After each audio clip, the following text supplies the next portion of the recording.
Nakatala og mas taas nga ihap sa mga sunog sa Davao City ang Bureau of Fire Protection gikan niadtong Enero hangtod Hunyo 18 ning tuiga. Base sa datos gikan sa Davao City Fire District, misaka og 37% ang mga fire incident nga miabot na sa 481. 139 ang natala nga insidente sa sunog sa residential, 43 ang non-residential ug pinakadaghan ang non-structural fire incident sama sa grass fire ug mga vehicular fire nga mikabat na sa 277. Dulan 60 million pesos na ang natalang danyos sa BFP sa mga nahitabong sunog sa managlahing lugar sa Davao City. Sa milabay nga tuig sa susamang duha ka quarter nakatala ang BFP og 351 ka sunog. Matud sa BFP, walay apil sa ihap ang non-structural sa pag-compute sa danyos sa mga sunog sa syudad. Kanunay ang pahimangno sa BFP sa publiko nga mag-igmat ug magpakabana aron malikayan ang posibleng sunog.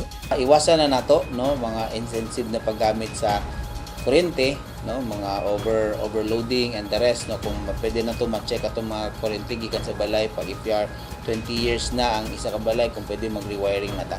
Okay, then iwasan na to paggamit ng mga matches and the rest, nga na nga magamit sa to ang kitchen kung pwede i-out lang sa rig sa mga bata. Giawhag sab ang kooperasyon sa tanan. Eugene Hinutan, Newsline Philippines. Stay safe.